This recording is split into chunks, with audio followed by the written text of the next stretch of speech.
Nós vamos abrir a palavra de Deus no Evangelho de Marcos, no capítulo de número 9. Marcos, capítulo 9, e nós vamos ler a partir do versículo 14. Marcos 9, versículo 14. No capítulo anterior, Jesus começou a preparar os seus discípulos para a sua ida a Jerusalém, para o seu sacrifício, sua morte, sepultamento e ressurreição. Curiosamente, nessa parte do Evangelho de Marcos, que já caminha para o seu final, Jesus 3 vezes faz isso. No capítulo 8, no capítulo 9, uma parte nós vamos ler nesse texto, e no capítulo 10 a mesma coisa. Então é nesse contexto que o texto que nós vamos ler se encontra. Esse texto tem a ver com a identidade de Jesus como Messias, como Cristo, como Filho de Deus. Para a gente poder entender onde é que está localizada essa passagem. Jesus está no Monte da Transfiguração, nos versículos anteriores, com Pedro, Tiago e João. Lucas vai dizer, no texto paralelo, que eles estavam falando da partida de Jesus, da ida de Jesus para Jerusalém. A palavra ali é a mesma palavra para êxodo, a libertação, a grande definitiva libertação que nós encontramos no Cordeiro de Deus. Os 3 discípulos estão lá no Monte da Transfiguração e os demais ficaram no pé do monte. E o texto que nós vamos ler acontece exatamente quando Jesus desce do Monte da Transfiguração. Marcos 9, verso 14. Quando chegaram onde estavam os outros discípulos, ou seja, Pedro, Tiago e João estavam no monte e os outros ficaram aqui embaixo. Viram uma grande multidão ao redor deles e os mestres da lei discutindo com eles.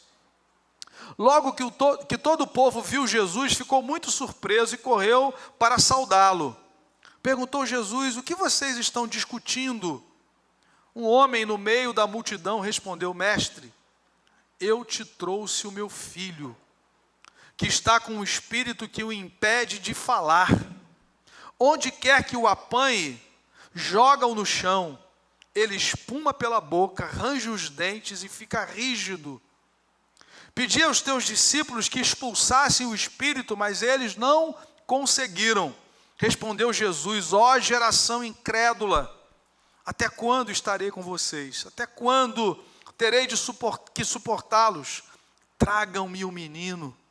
Então eles o trouxeram. Quando o espírito viu Jesus, imediatamente causou uma convulsão no menino. Este caiu no chão e começou a rolar, espumando pela boca. Jesus perguntou ao pai do menino: há quanto tempo ele está assim? Desde a infância, respondeu ele. Muitas vezes esse espírito tem lançado no fogo e na água para matá-lo. Mas se podes fazer alguma coisa, tem compaixão de nós e ajuda-nos. Se podes, disse Jesus, tudo é possível àquele que crê. Imediatamente o pai do menino exclamou: creio, ajuda-me a vencer a minha incredulidade. Quando Jesus viu que uma multidão estava se ajuntando, repreendeu o espírito imundo, dizendo: espírito mudo e surdo, eu ordeno que o deixe e nunca mais entre nele. O espírito gritou, agitou violentamente e saiu. O menino ficou como morto, ao ponto de muitos dizerem: ele morreu. Mas Jesus tomou-o pela mão e o levantou e ele ficou em pé.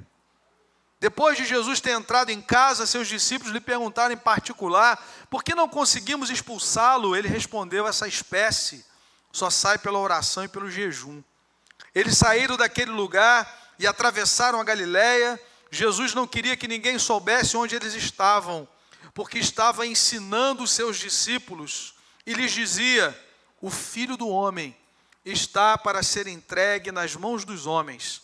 Eles o matarão. 3 dias depois, ele ressuscitará. Mas eles não entendiam o que ele queria dizer e tinham receio de perguntar. Que o Senhor nos abençoe. com a leitura da sua palavra. Amém, irmãos? Nós vamos pensar nessa manhã rapidamente sobre as decisões da paternidade. Embora um adolescente biologicamente esteja apto a ser pai, biologicamente, mas nós cremos que a paternidade ela exige que nós tomemos decisões responsáveis em todo o tempo. A paternidade exige isso. A paternidade responsável.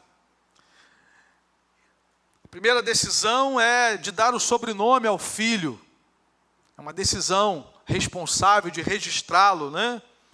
Mas nós temos outras decisões. À medida que o tempo vai passando, o acompanhamento das necessidades físicas, emocionais, acadêmicas, psicológicas, espirituais.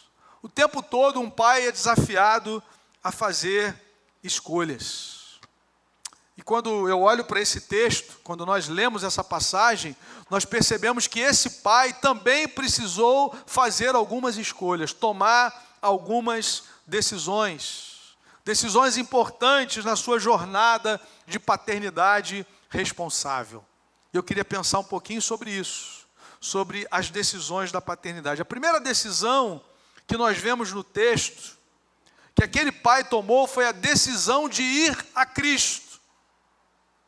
Ele toma essa decisão. No primeiro momento, no texto, nós percebemos que ele parecia só uma voz no meio da multidão. Percebam, verso 14, quando chegaram onde estavam, os outros discípulos viram uma grande multidão. No verso 17 diz que um homem no meio da multidão, ele está ali no meio da multidão. No meio da multidão você é anônimo, né? Tem muita gente que toma muita coragem no meio da multidão, porque ninguém sabe quem é. Agora, a cena progride, e agora, queridos, nós vemos que ele toma uma decisão. A decisão que ele tomou chamou a atenção do Filho de Deus. Porque ele diz, verso 17, mestre, eu te trouxe o meu filho. Eu te trouxe o meu filho. Eu creio que essa seja a decisão mais importante que nós podemos tomar como pais. Dizer, Senhor, eu te trouxe o meu filho. A responsabilidade é minha diante de Deus, mas sem a tua presença, sem a tua direção, sem a tua palavra, eu não tenho nenhuma possibilidade de criar esse filho. Eu me lembro quando eu fui na primeira ultrassonografia da Bruna, eu percebi que a minha vida mudou ali. A primeira grande mudança da minha vida foi quando eu conheci o Evangelho. Essa foi revolucionária. Eu era cego e agora eu vejo. Depois, a decisão do casamento, de romper com a carreira solo. A gente rompe com a carreira solo e você agora decide compartilhar a sua vida até que a morte nos separe. Pense bem, querido, porque demora tempo. Não sabemos quanto tempo, mas geralmente é uma jornada longa. Então, escolha na presença de Deus, dependa do Espírito Santo, dos critérios da palavra. Um só Espírito, uma só mente, por último, uma só carne. O mundo inverte a pirâmide, primeiro uma só carne, depois fica uma bagunça na tua cabeça. Mas o Evangelho arruma a nossa vida e a gente toma uma decisão. Aí depois vem a notícia. Você vai ser pai. Meu querido, você sabe o que eu estou falando, né, meu irmão? E aí eu fui na primeira ultrassonografia, quando você vê o coração disparando. Naquela época não tinha 3D, hoje você sabe até a cor do cabelo, né? Sabe para que time vai torcer, sabe tudo. Mas naquela época era só o barulhinho, aquele tac, tac, tac, tac. Meu irmão, a lágrima descendo, né? Eu falei, nunca mais serei o mesmo. Nunca mais serei o mesmo. É algo, irmãos, é algo assim, maravilhoso, impactante. Mas aí eu saí daquela sala, eu falei assim, agora eu preciso tomar algumas decisões importantes na minha vida. A minha vida está mudando cada vez mais. Convertido, depois pastor, casado e agora pai. E aí, querido, não tem jeito, eu te trouxe o meu filho. diante de um sem número de decisões que um pai é impelido a tomar durante a sua vida. Como é que ele vai criar o filho? Onde o seu filho vai estudar? Como vai ser a disciplina desse filho? As crianças estão ouvindo aqui o pastor falar sobre disciplina. Vocês têm o meu respeito, o meu carinho. Mas a Bíblia diz que a estultícia está ligada ao coração da criança. E quem ama, corrige. A disciplina livra o filho do inferno, diz o livro de Provérbios. Eu me lembro que eu fui visitar uma vez com alguns irmãos um campo missionário lá na Bahia, uma tribo, né, indígena, e era um casal lá de Paracambi, eles tinham 3 filhos, o casal tinha 3 filhos, 3 meninos, foram criados numa tribo. Eles eram missionários das novas tribos do Brasil e quando eram pequenininhos ainda ficavam com os pais. Quando chegava na fase escolar, tinha um casal missionário das novas tribos que ficava na cidade mais próxima e que cuidava desses meninos na época da escolar. Mas eles ainda eram pequenos. E eu me lembro de um deles apontando para uma varinha que estava em cima da geladeira. Falou: tio, pode levar essa vara para o Rio de Janeiro, né? Aí o pai falou assim: não, a vara vai ficar aqui, né? Era da correção amorosa, né? Para livrar o coração da criança, da estultícia, da inclinação para o pecado, da rebelião, né? Então, é uma decisão que a gente precisa tomar. Como é que vai ser isso? É uma decisão que nós precisamos tomar. A Bíblia diz: ensina, repreende e corrige. 2 Timóteo fala isso. A palavra de Deus nos foi dada para isso. Primeiro você ensina. Não aprendeu, repreende, que é voltar àquele ensino. E por último, corrige. Corrige. Hebreus 12 diz que os nossos pais humanos nos corrigiram para aproveitamento. Imagina o Pai Celestial, para nos livrar, para nos guardar. É uma decisão. Não, nós vamos deixar à vontade. A Bíblia diz que o filho entregue a si mesmo é vergonha para o seu pai. Nós precisamos tomar uma decisão. Nós vamos seguir o quê? A moda atual, a perspectiva filosófica contemporânea, deixa a criança entregue a si mesmo. Aliás, não fale nem do evangelho para ela. Quando ela crescer, ela toma uma decisão. Uma decisão completamente influenciada já por tudo que ela já aprendeu, contrário ao evangelho. A Bíblia diz: ensina o menino, ensina a criança no caminho que ele deve andar. Não ensinar o caminho, mas no caminho, vai com ele. Andando pelo caminho, assentado na sua casa. Ensina, inculca. É um desafio para nós. Por isso, amados irmãos, nós precisamos dizer como esse pai: mestre, eu te trouxe o meu filho.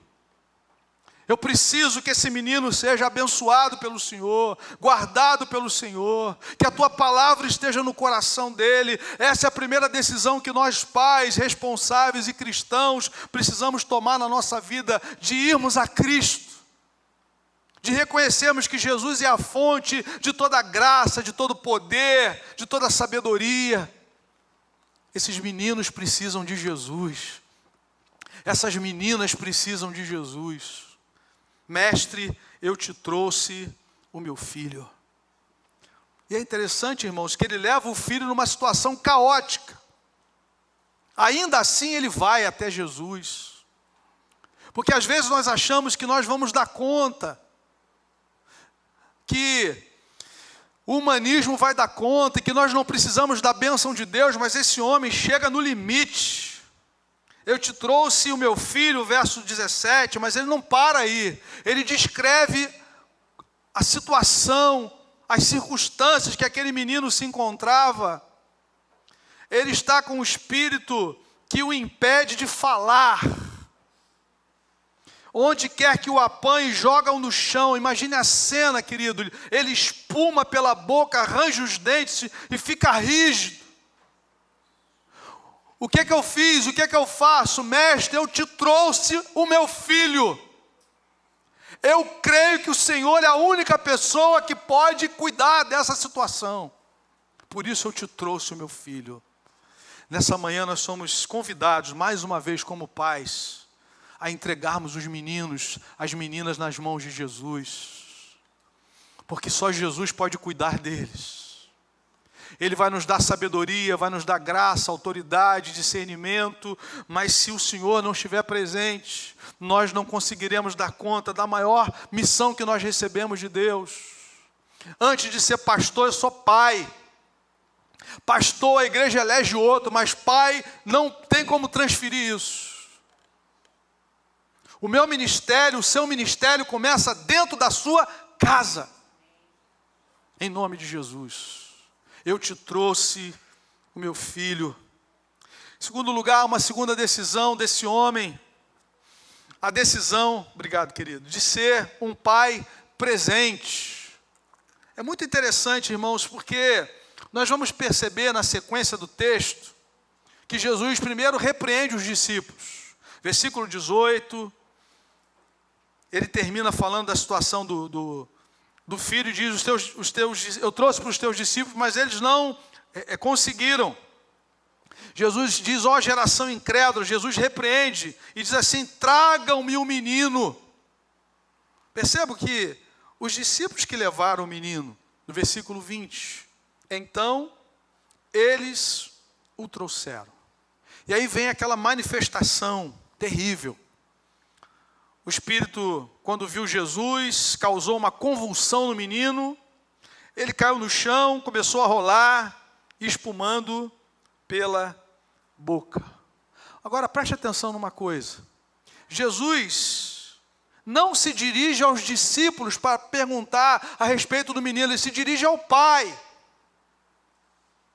É assim que Deus trata a paternidade. A paternidade, na perspectiva divina, ela precisa ser responsável. Não pode ser terceirizada. Embora tenham sido os discípulos que levaram o menino até o Senhor, mas Jesus se dirige ao Pai. Diz o texto, no versículo 21, Jesus perguntou ao pai do menino, há quanto tempo ele está assim? Quanto tempo?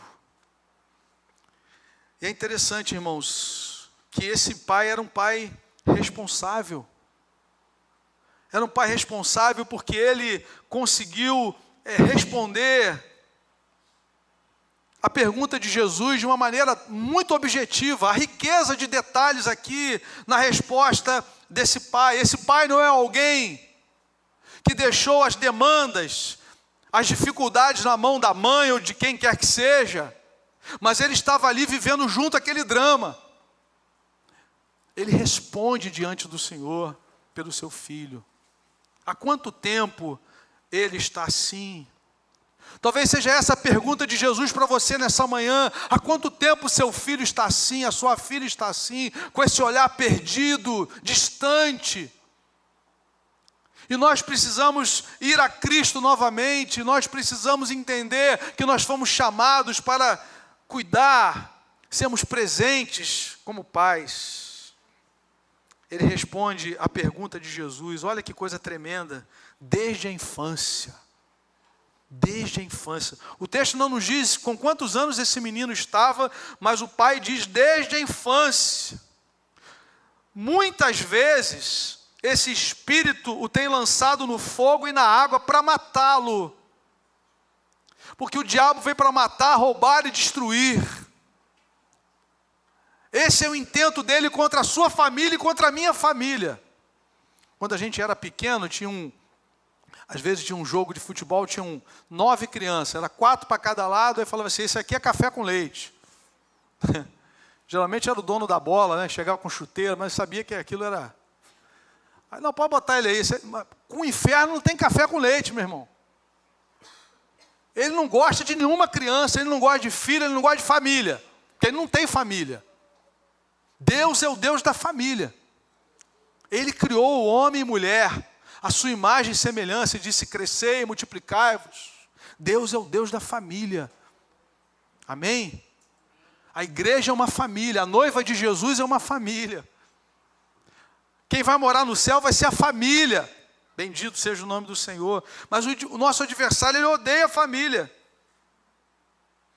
E aqui nós percebemos que quando esse homem responde desde a infância e diz os detalhes do que acontece, do que acontecia, ele está nos mostrando que ele era alguém responsável. Irmãos, há muitas demandas no tempo de hoje. Há pessoas que dizem assim, a vida ficou mais fácil, mas ficou mais cara. Né? Você não precisa mais ir buscar, lavar lá a roupa na beira do rio, né? Porque tem máquina de lavar agora, mas tem que pagar a conta da luz. Né?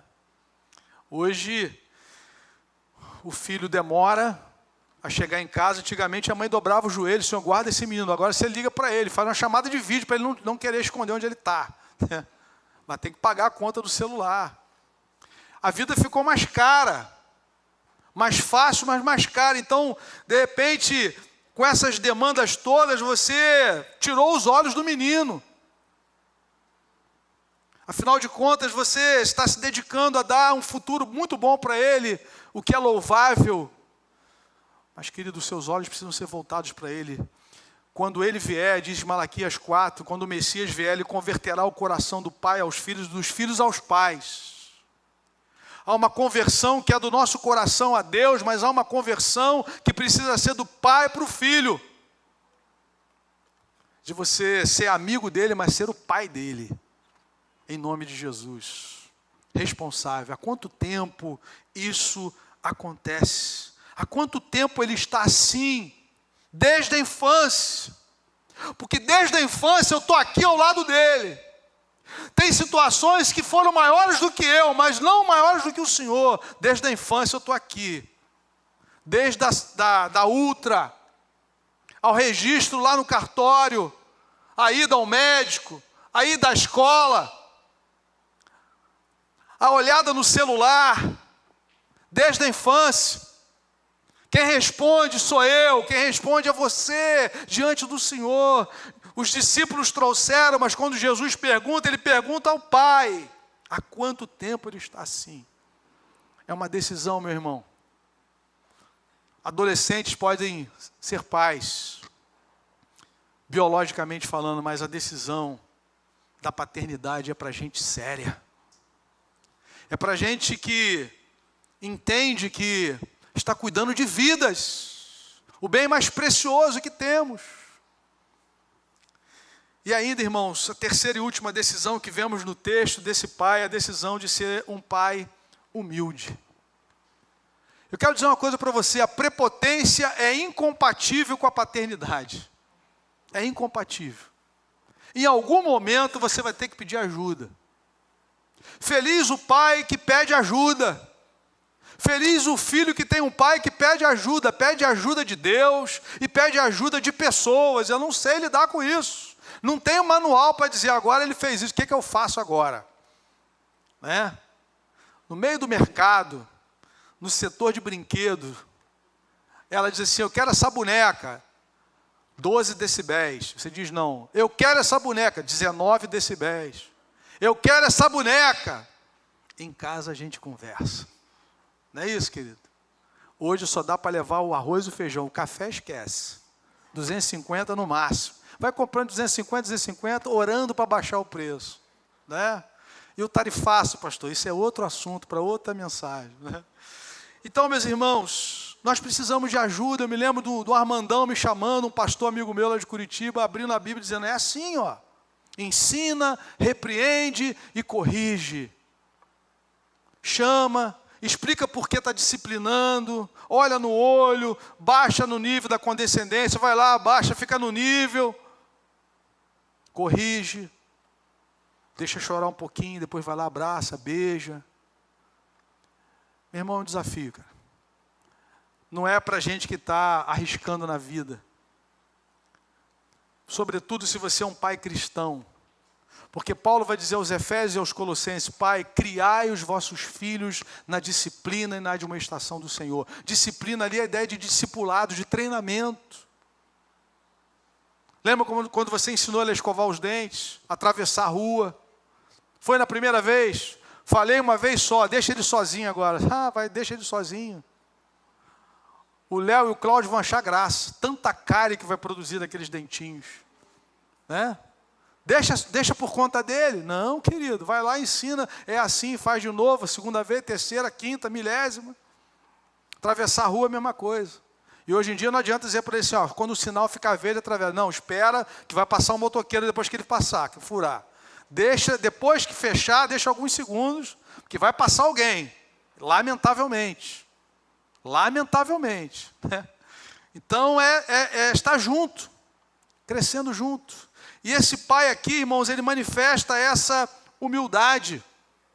Diante daquele quadro, da pergunta de Jesus e da resposta que ele dá, ele diz, se podes fazer alguma coisa, ele está pedindo ajuda, tem compaixão de nós e ajuda-nos. Vamos pedir ajuda, meus irmãos. Vamos orar juntos pelos nossos filhos. Vamos pedir orientação bíblica para que nós possamos, na dependência do Espírito, criarmos esses filhos para a glória de Deus. Ajuda-me. Ele pede ajuda 2 vezes. Ele diz, se podes alguma coisa, ajuda-nos. Ele fala no plural, porque ele não tem aquela marca terrível do nosso tempo, do individualismo. O individualismo que destrói os relacionamentos familiares. O pai diz assim, pai, eu posso ficar aqui contigo? Não, agora não, cara. Agora eu estou dando uma relaxada, né? E fica 2 horas ali no celular. E o menino só queria uns 10 minutinhos só. Ajuda-nos. Ele está dizendo, Senhor, se o Senhor colocar a mão nesse menino, o Senhor está abençoando toda a minha família. Nós somos uma família. Se ajudar ele, está ajudando a mim. Ajuda-nos. Nós somos uma unidade familiar. Nós não somos concorrentes. Nós não estamos vivendo como ilhas dentro de casa, isolados. Nós somos uma família. Ajuda-nos. Tem compaixão de nós e ajuda-nos. Jesus fala assim, se podes. Você sabe quem que você está falando? Tudo é possível àquele que crê. Aleluia. Nós cremos na bênção de Deus sobre os nossos filhos, nós cremos na bênção de Deus nos orientando como pais, nós cremos, por isso nós pedimos ajuda do Senhor, e na segunda vez ele diz, creio, ajuda-me a vencer a minha incredulidade. Amém, irmãos? 3 decisões desse pai, a decisão de ir a Cristo. Senhor, eu te trouxe o meu filho. A decisão de ser um pai responsável. Há quanto tempo isso acontece? Desde a infância. Eu estou aqui dentro. Eu não terceirizei, não. Eu estou aqui. Estou vendo tudo que está acontecendo. A decisão de ser humilde, Senhor, ajuda-nos. Nós precisamos da tua mão. Nós não sabemos fazer isso. Mas nós queremos que o Senhor tenha uma direção para nós. O Senhor tem uma palavra. O Senhor tem poder para mudar esse quadro.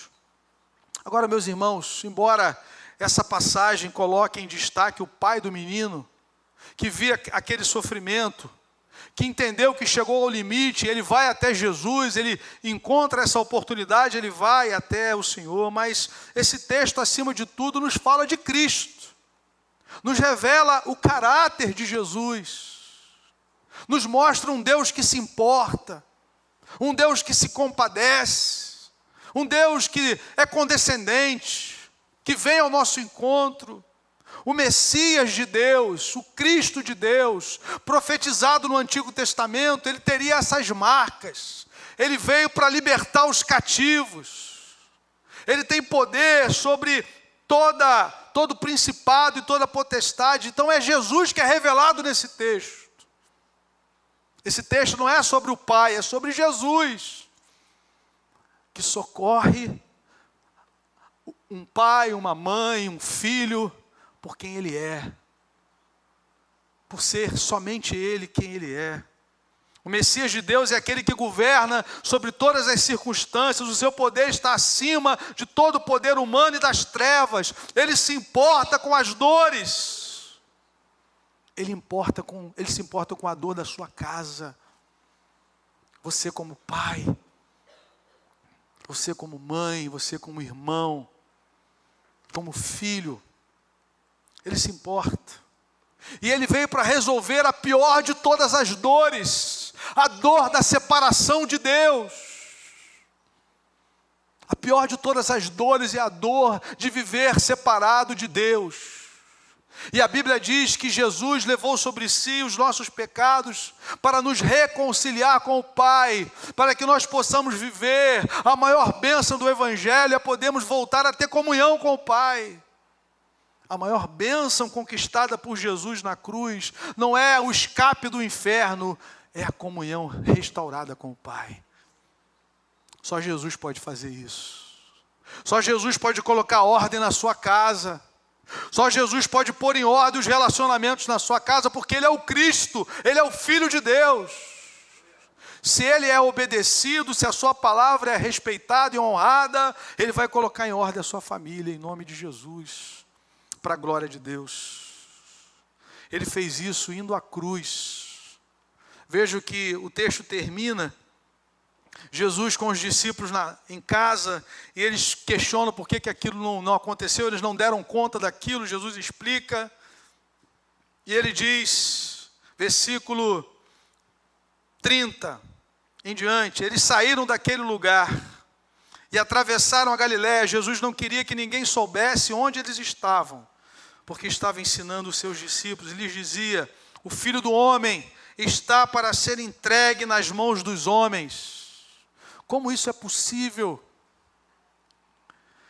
Toda a expectativa do povo de Israel na antiga aliança é que o Messias vem para reinar, para governar. Mas ele é o servo sofredor de Isaías 53. E ele diz: eles o matarão. Eles o matarão. Por isso tropeçaram na pedra de tropeço, porque queriam um Messias político, o Messias com espada na mão, mas ele veio para libertar os cativos. Ele veio para pôr em liberdade os algemados, para trazer óleo de alegria ao invés de pranto, veste de louvor ao invés de espírito angustiado, para nos batizar com o Espírito Santo, nos selar, nos preparar para o dia da redenção, e colocar em nós uma alegria tão grande, mesmo diante das provas, que nos faz olhar para Ele e aguardar aquele dia. Levantai a vossa cabeça, porque a vossa redenção se aproxima. Eles o matarão. 3 dias depois, Ele ressuscitará. Aleluia! É por isso que Ele pode socorrer a sua família.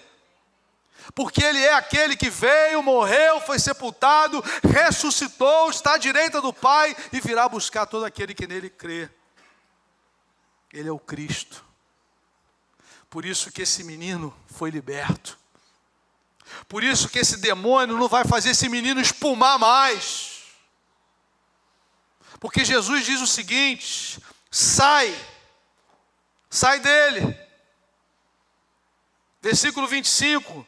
Jesus viu que a multidão estava se ajuntando, repreendeu o espírito mudo, dizendo: espírito mudo e surdo, eu ordeno, eu não sugiro, eu não solicito, eu não peço, eu ordeno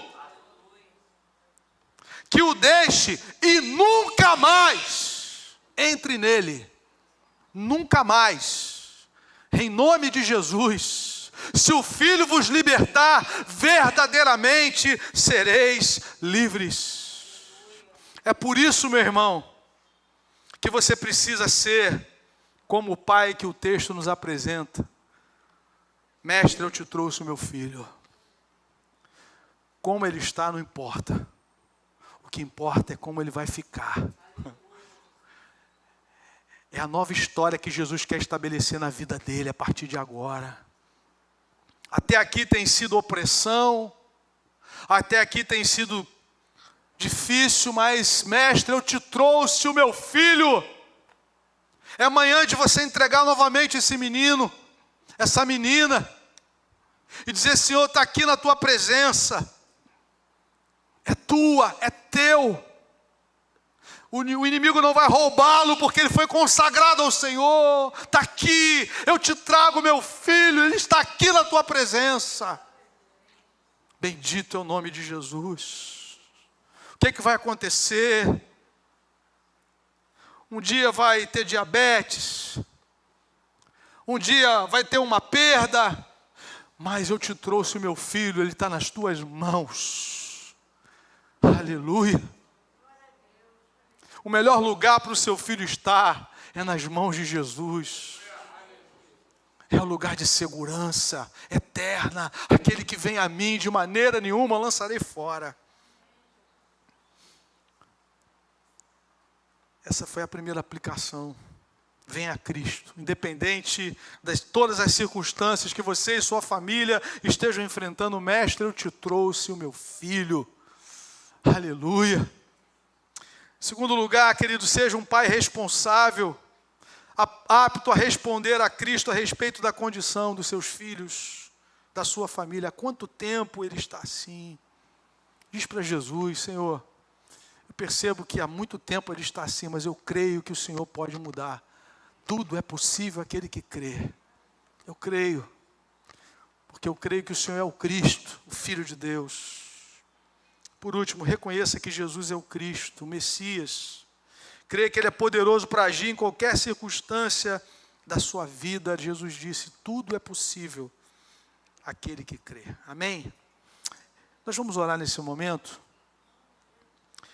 Os pais que têm os seus filhos aqui ao seu lado, eu queria que você ficasse em pé do lado dele, por favor, e dela, em nome de Jesus.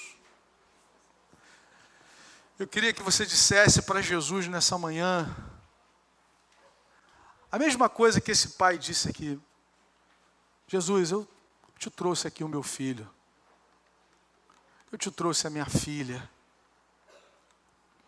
É um ato de entrega, irmãos. Talvez você já tenha feito isso um dia aqui no altar de Deus. Talvez você não consiga mais pegar no colo como você entrou com ela ou com ele aqui, lá naquele dia, né? Está um pouquinho maior. Mas espiritualmente falando, você pode fazer isso agora. Pastor, minha filha não está aqui agora, mas você vai ficar em pé também, você vai orar por ela. Em nome de Jesus. Você vai dizer: Senhor, eu te trouxe o meu filho. Vamos orar nesse momento? Apresenta o seu filho ao Senhor, apresenta a sua filha. Há tantas demandas no coração dela. Alguns estão na primeira infância, alguns já são juniores, outros já entraram na sua adolescência, juventude, mas continuam precisando da bênção de Deus, continuam precisando da direção do Senhor. E nós vamos orar juntos agora. Você está dizendo ao Senhor nessa manhã: Pai, eu te trouxe o meu filho. Põe a tua mão sobre ele, põe a tua mão sobre ela, Senhor. Em nome de Jesus, nós estamos entregando, Senhor, mais uma vez ao Senhor os nossos filhos. Alguns já têm netos, nós entregamos também nas tuas mãos. E pedimos que a tua mão esteja sobre essas vidas preciosas, Senhor. Herança do Senhor são os filhos. O fruto do ventre, o seu galardão, Senhor. Pai, nos ensina a cuidar da tua herança. Nos dê sabedoria, Senhor. Queremos que sejam flechas polidas, enviadas a esse mundo como discípulos de Jesus, como discípulas de Jesus, para fazer a diferença. Senhor, guarda esses corações e essas mentes de todo ataque do adversário.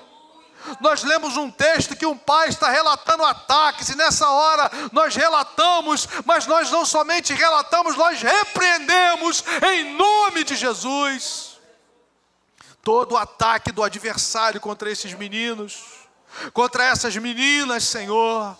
Nós os abençoamos como pais, com a autoridade que recebemos, Pai, e clamamos, Senhor, sustenta essas vidas.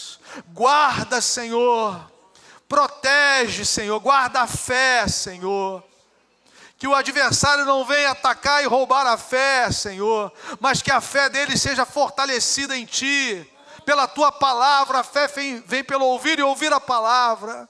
Coloca fome, coloca sede nesses corações pela palavra de Deus, pelo Espírito, pela oração, pela missão, pelo serviço. Nós entregamos essas vidas. Entregamos aqueles filhos que foram embora, Senhor, que estão afastados, perdidos, mas que a Tua mão os encontre novamente com graça, trazendo de volta, libertos, transformados, para a glória do Teu nome, Senhor. Oh Deus, ouve a nossa oração nessa manhã. Como nós precisamos da Tua intervenção, Senhor. Como nós precisamos da Tua bênção. E nós dizemos, nós trouxemos ao Senhor os nossos filhos nessa manhã. Pela fé, os colocamos no Teu altar novamente, na dependência do Teu Santo Espírito. É assim que nós oramos nessa manhã. Nos alegramos, Senhor, porque Tu és o mesmo, ontem, hoje e será eternamente. Em nome de Jesus. Amém. Deus te abençoe, meu irmão, minha irmã. Que privilégio estarmos juntos nessa celebração. Vamos louvar o Senhor com mais uma canção. Depois eu vou pedir ao pastor Érica para fazer a oração final, impetrar a bênção nessa manhã tão preciosa na presença de Deus, em família. Que Deus abençoe a sua vida e a sua família ricamente.